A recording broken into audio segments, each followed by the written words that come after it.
Hey you and welcome. My name is Mike, and in this old video, we're going to talk about a guy named Chris Coleman. So who is he? Well, he was a bodyguard for an apparently world famous, though I'd never heard of her, Christian televangelist. Oh, that's why. Named Joyce Meyer. It was a big old job and he was paid quite handsomely for it. So why are we talking about just a regular old bodyguard? Oh, he killed his whole family. That's why. Because he was having an affair. Sound familiar? Alrighty, let's giddy up.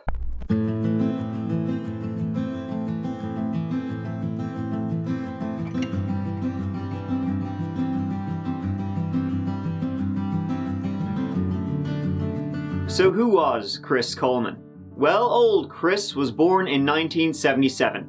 Born into church teaching, church giving. His parents were both pastors, so quite religious from the very get-go. As I said, he would later go on to be a bodyguard for world famous, apparently, Christian televangelist named Joyce Meyer. She was a family friend. He knew her from a very young age, so there you go, I guess. Whatever we're doing is not nearly as important as what God wants us to do. Amen? Alright, Chris would go on to join the Marines straight out of high school, where he worked with K-9s. And that's where he would meet his future wife, Sherry Weiss, who was in the Air Force at the time. Chris and Sherry would get married in 1997. And 2 kids later, Garrett and Gavin, life was good living in Columbia, Illinois. After leaving the service, Chris would get a sweet $100,000 a year job working as a bodyguard for Joyce Meyer and travel the world. And so this is where the trouble starts for poor old Chris. You see, they didn't like what Chris was doing, or more specifically, they didn't like the job his boss was doing, spreading the word. You know, God and all what they were all about. And Chris had made a dangerous enemy somewhere out there in the non-religious world. On November 14th, 2008, Chris started receiving nasty, hate-filled, vitriolic messages threatening harm against him and his family. Oh geez, that's no good. The emails were from destroychris@gmail.com. At least they were subtle. Your family is done. I'm sure this will make it to someone in the company. If you jackasses are like any other company, this will be someone's account. Pass this on to Chris. Tell Joyce to stop preaching the bullshit, or Chris's family will die. If I can't get to Joyce, then I will get to someone close to her, and if I can't get to him, I will kill his wife and kids. I know you got all my... okay, it's hard to kind of read this email as the first letter of some words has been blocked out, but okay, here, I'll give it a go. Yucking email. You think I am full of shit? Just wait. I will shoot their asses with my .40. Kill them all. I am so sick of bitches like her taking everyone's cash so she can fly her jet and pamper her white ass. Yuck you all. Tell Chris I will kill them. During the Houston conference, I will kill them all as they sleep. Oof. We got one of those psychopaths on our hands, it would seem. Eventually, one of those sick messages would arrive in the post box outside Chris's house in Columbia, Illinois, and shit got real, my friends. Chris, he then filed a police report. He was being stalked by some sicko. And the last message he would receive was on April 27th. And the letter ended with, "This is my last warning. Your worst nightmare is about to happen." Now, luckily, a detective sergeant just happened to live right across the road, so he set up a camera in his house, watching Chris's house to see if he could see anybody snooping around. And the Columbia PD, they set up regular patrols to patrol the area. However, they didn't catch anybody. They didn't see anybody that looked like a weirdo. That gosh darn sick son of a bee, still on the loose. With Chris and his boys playing catch in the front yard, no less. So, this takes us up to about the 5th of May, 2009. At 6:43 a.m. that morning, Chris, he was pumping iron in the gym, and he called the detective who lived across the street, the one who had set up the camera. And he was like, "Listen, bro, I'm, working the guns in the gym, but I can't get through to my wife, who's at home. And, usually her and the kids, they'd be up at this stage getting ready. So would you mind just popping over, just check, everything's cool? Do you mind? So this detective who lived across the road popped over at almost 7 a.m. to do a welfare check on the Coleman house, while Chris, he was on his way home from the gym. And he found the Coleman family dead. 31-year-old Sherry, 11-year-old Garrett, and 9-year-old Gavin had all been murdered in their beds, strangled. Sherry Coleman looked like she had fought her killer. She had a black eye, and spray painted all over the house were messages.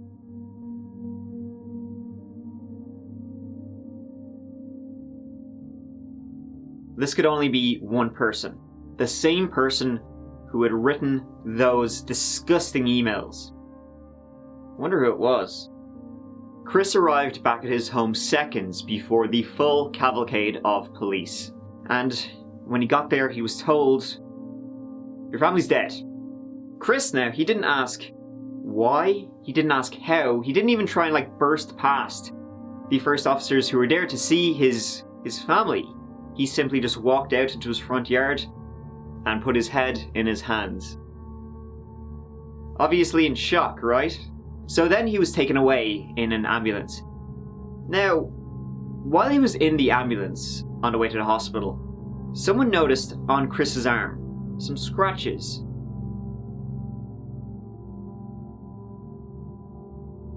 So the guy was like, "Hey, what's the deal with those scratches on your arm? What happened there?"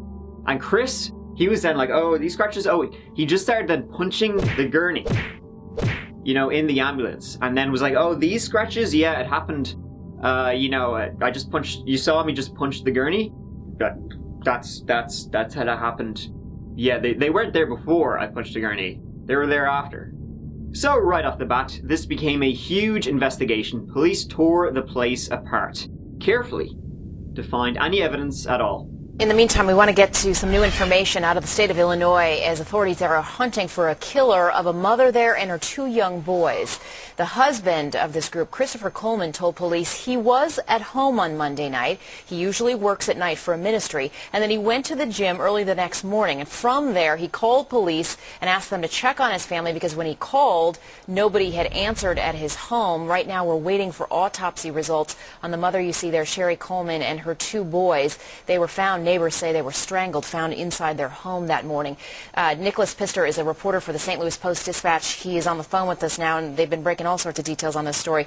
Nicholas, lay out this timeline for me, if you will, about what Coleman is telling authorities about where he was exactly on this morning. Police have not laid out an exact timeline, but what we do know from high-ranking police sources is that Coleman said that he left the house about 5:30, and that's when he went to a St. Louis County gym. And then he had phoned police sometime before 7 o'clock asking them to check on the well-being of his family. And then the police then arrived, found the bodies. Coleman arrived shortly after police did. And they have been questioning him continually? Have they given any indication if they think potentially he could be involved? They questioned him for quite some time on Monday. He finally left after he had requested an attorney. An indication to you at all whether they have a suspect at this point? They continue to say there are no suspects, but they are following leads. Nicholas, are they telling you anything about a motive? I know that this family, police have said they were enduring some threats in the neighborhood and to themselves in the past. There also was this message on the wall inside the house? Yes, there was a message on the wall that had said, "I told you this would happen." But police have sort of not really been real upfront with the threats that have been made in the past. Now remember that camera that was set up right across the road by the detective? To watch the house for any nefarious goings on? Yeah. See, Chris had said, obviously, that when he left the house that morning, everything was grand. See, the camera showed Chris leaving his home at 5:43 a.m. exactly an hour before Chris called the detective who lived across the road to check on his house. But police were pretty quickly able to tell the victims had been murdered hours before Chris left the house. They got in there and the bodies were stiff, cold. They seemed like they had been dead for a while. definitely not after Chris left the house, which would then be less than an hour before they were discovered.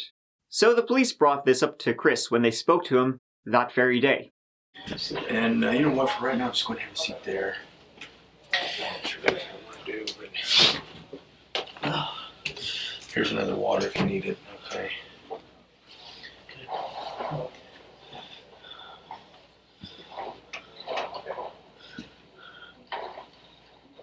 I'll tell you what, from the beginning, let's just start off from when you got up this morning until the time you pulled up at the house. Just kind of walk me through that first, and then we'll go through and kind of explain, talk about some different things as far as the emails you've been getting. Okay? Well, I set my alarm clock for 5:30, and I used my phone for my alarm clock. And got up at 5:30, went in the bathroom, put these clothes here I got on, and went to the bathroom, basically got in the truck and left. And drove off. I got to, I don't know where I was at, but called Sherry to wake her up, get her going, and she didn't answer, of course.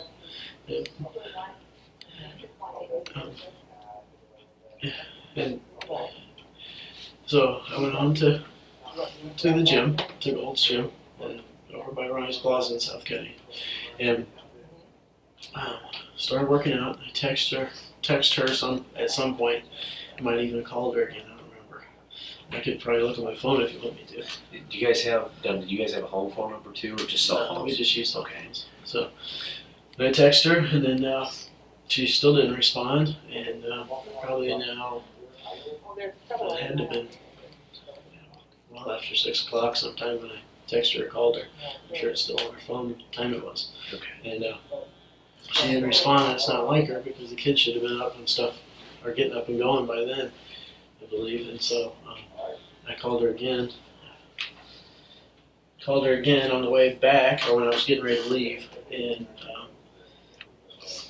she didn't respond again. And I started getting a little concerned, because it's not like her not to answer the phone. Sometimes she won't answer if she's in the shower, but she always calls me back right away.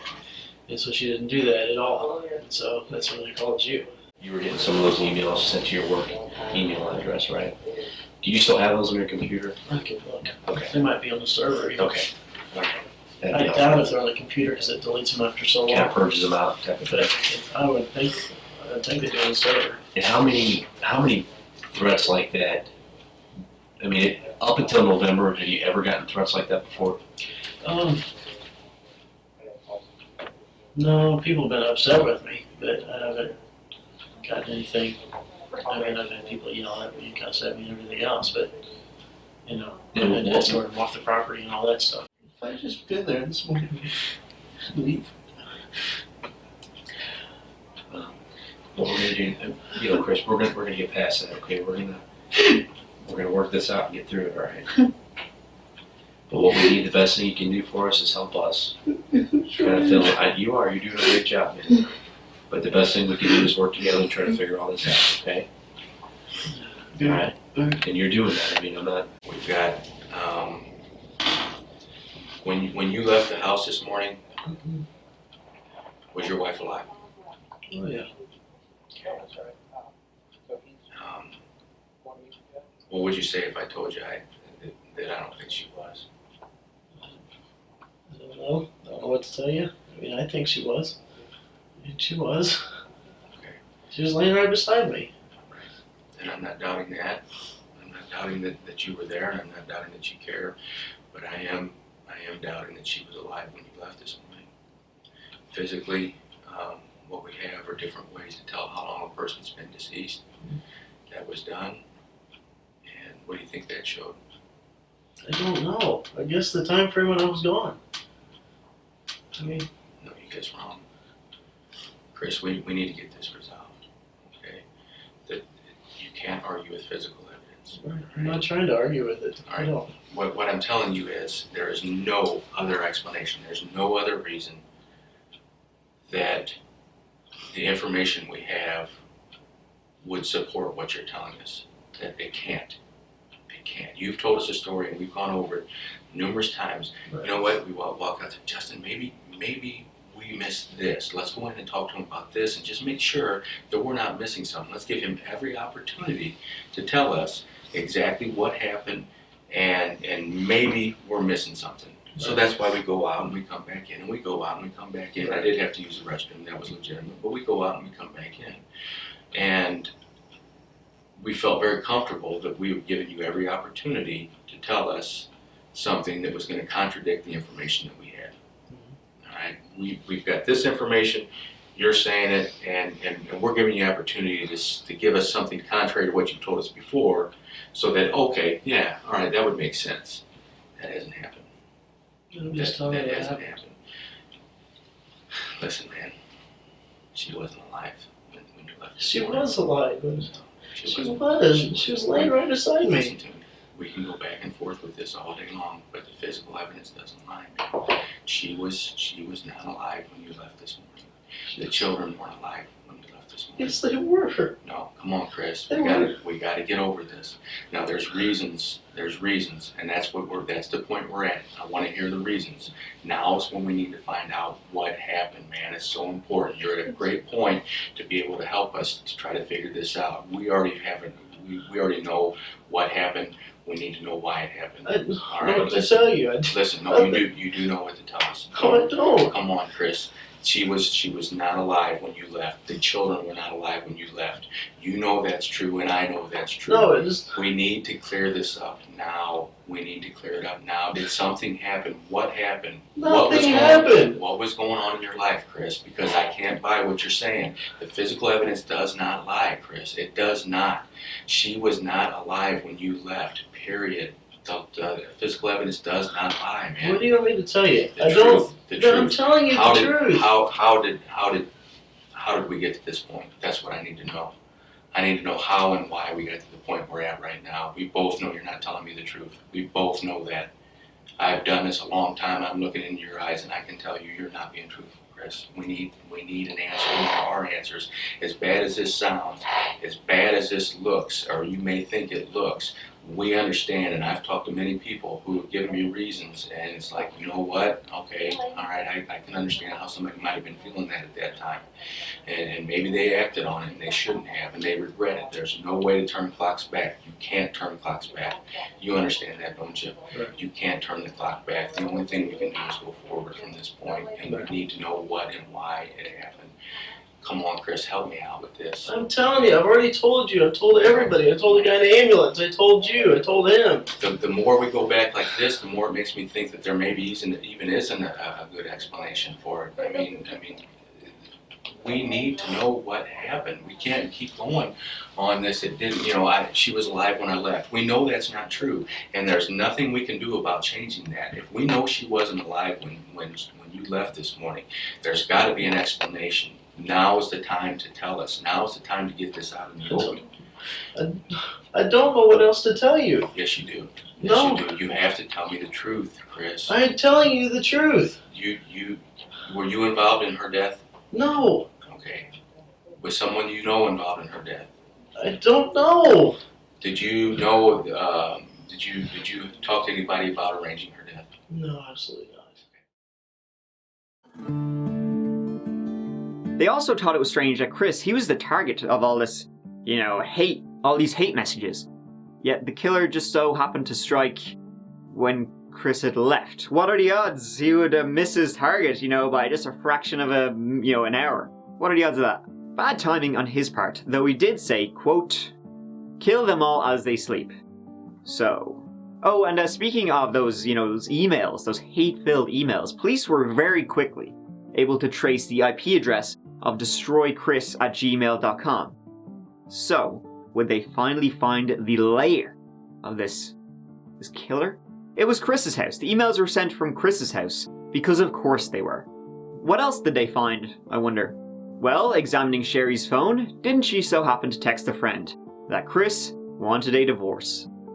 Sherry had told her friends that if something happened to her, maybe you should keep an eye on Chris, and that he was accusing her and the kids of ruining his career. Sherry told her friends that she'd yelled during an argument, "Chris, I'm never going to divorce you, I will not leave. What are you gonna do? Kill me?" Very poor choice of words, especially after they found Chris's DNA under Sherry's fingernails. A friend would also tell the police that Chris Even though, he was happy to do the bodyguard work for Joyce, he kind of had like a love-hate relationship with her. He thought it was kind of, he kind of said he thought she was scamming people out of money, that, she was living this really high life, while people who were earning minimum wage were just shipping her all this money for preaching or whatever. Like, he wasn't too cool with how they made their money. So the stuff he was writing in the emails to himself was kind of how he genuinely felt about the whole thing, even though he was quite a religious person himself. And the police also found on Chris's credit card statement that he had purchased a can of spray paint a few months before what happened. Just so happened to be red spray paint, which looks familiar. Man, we're really getting into it now, because Chris did a pretty shitty job of trying to hide any evidence, because on Chris's computer they also found a lot of X-rated videos. Chris was the star of those videos. They were filmed in Hawaii, and he was with a woman who was certainly not his wife Sherry. A woman named Tara Linz. Who the heck is Tara? Was Chris having an affair? Yes, he was, and Tara Linz just so happened to be Sherry's best friend from high school in Florida. What a small world. And Chris and Tara happened to be sending each other a lot of nasty stuff. I mean, nasty in a good way unless you're Sherry. He also had this document on his computer with so much information about Tara. Like he was stalking her, it's just really weird if you just want to read through it there.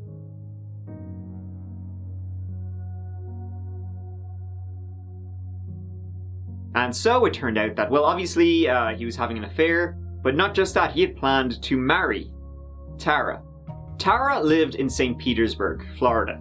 The police down there spoke to her, but, well, other than having an affair with Chris, she genuinely wasn't involved in the murder at all. She had no clue. Tara told the cops that they had started their relationship in November 2008, which, by the by, is the same month those nasty emails started coming in, and that Chris had told Tara he would present divorce papers to Sherry the same day she ended up getting murdered. So I guess he really just didn't want to present the divorce papers. The police also found out he was texting Tara at his family's funeral, telling her how much he missed her. Nice dude.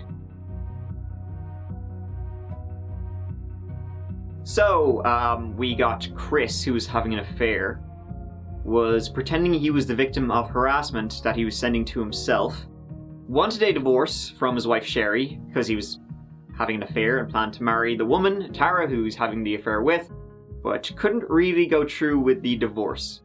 He also wasn't that happy in his job. I mean, it was well paying, which was great for him, but he had planned to start up his own company, so he kind of just wanted to start a new life.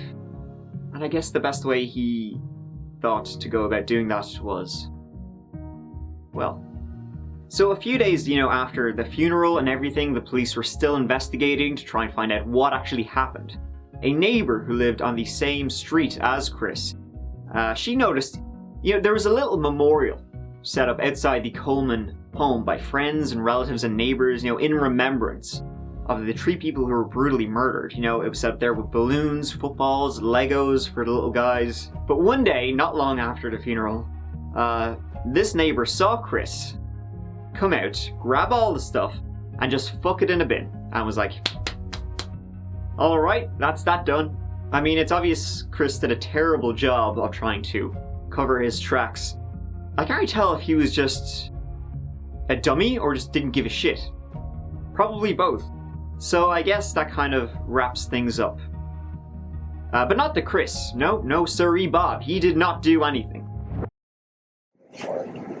Thank you for coming tonight. As stated, we have some breaking news. We have made an arrest in the homicide of Sherry, Gavin, and Garrett Coleman. We have a Christopher Coleman in custody. He was charged late this evening with 3 counts of first-degree murder in the deaths of his wife and his 2 small children. I'd just first like to say that thanks go out to these men and women. This is just a small piece of this investigation. This breaking news, we got some information tonight that secured the warrant. What changed between last week and this week? I've been talking about how we were waiting on some forensic evidence, forensic testimony, different things, and it just all started coming together. And for several days now, we've been close. And it's just tonight there was some more evidence that came forward, and we were able to solidify just a more solid case. The prosecutor felt, as we did, that at this point there was enough time to charge him with these crimes.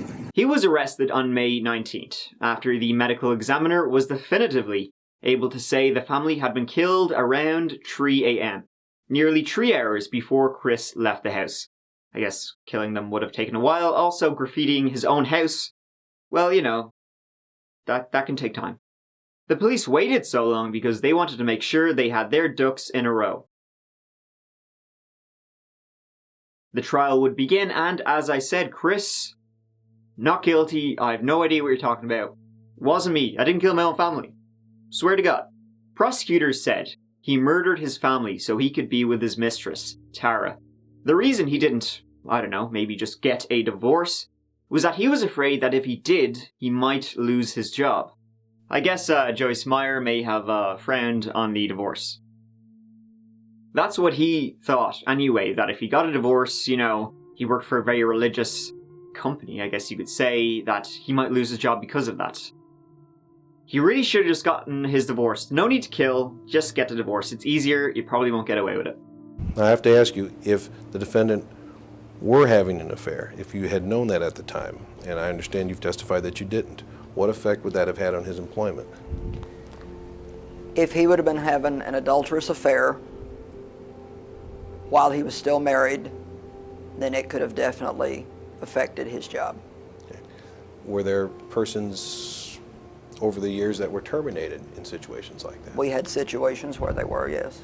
And in fact, he was married during the period of time that he worked for you, married to Sherry Coleman, correct? Yes. Now I have to ask you about the distinction here. What if it was a divorce as opposed to an adulterous affair? Each situation is handled totally separately based on the circumstances. We have many people that work for us that have been divorced, and a person is not necessarily, do they lose their job because they get a divorce. It wouldn't have been the divorce so much as the immorality. So for instance, if a person in your employment, if their spouse filed for divorce against them, and perhaps they had little control over that, you might leave them in your employment? That's a possibility? Certainly. Okay, and on the other end of the spectrum, if a person was having an adulterous affair and then filed for divorce from their spouse to be with that person, then their employment may have been terminated. May have been, yes. So they had a mountain of evidence against Chris. They said, Chris, what about those emails you were able to track to your own IP address? Did you send them to yourself? Because it sure seems like you did. Chris, in his defense, would say, no, I didn't send them to myself. I got hacked. Yeah, some fucking nerd hacked into my computer and is trying to frame me. What an asshole. So, when the jury went to deliberate on, well, what to do with Chris, it was actually hard for them to get to a unanimous verdict. But then, what happened was this. At trial, a number of images were shown, and a lot of naughty ones too. But all the images had the timestamps blacked out. Then, one of the jurors happened to pick up a photo of Chris and Tara and idly flipped it over. The date on the photo was October 2008. Remember, Tara said their relationship started in November 2008. So, this one little detail ruined Chris's credibility. So, it was pretty straightforward after that. Guilty. And the judge sentenced Chris Coleman to 3 life terms, no parole.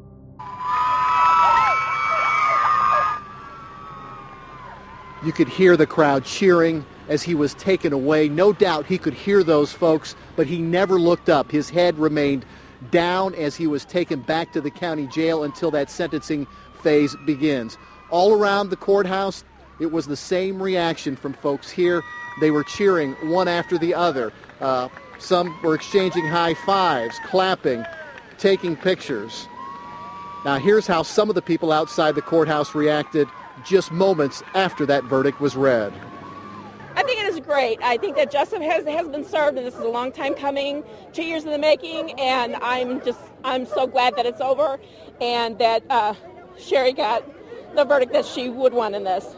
Justice was served. I was scared being in Waterloo, and we don't have murders like this. I'm really happy today. I really am. For the mother, the children, It's a good day. Even now, though, in prison, Chris proclaims his innocence.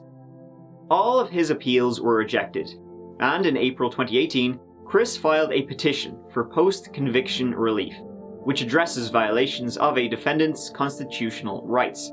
He cited ineffective counsel, denial of due process, and actual innocence, and said that the jury shouldn't have had access to those pictures, the ones with the dates on them, since they weren't in the allowed evidence. In March 2019, a judge granted Chris the chance for a new hearing, but there hasn't been any decisions made on whether or not he'll get a new trial, to date at least. Though I think if he does get a new one, the result will probably be the same. The police actually moved really quickly in this case. It was pretty impressive.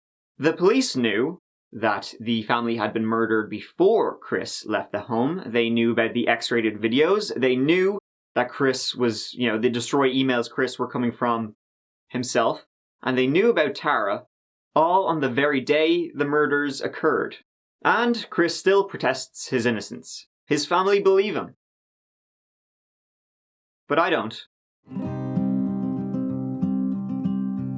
Thank you so much for watching. I really appreciate it. If you'd like to watch some more of my videos, please work away, and I will see you, as always, real soon in the next video. Take care of yourselves. Mike out.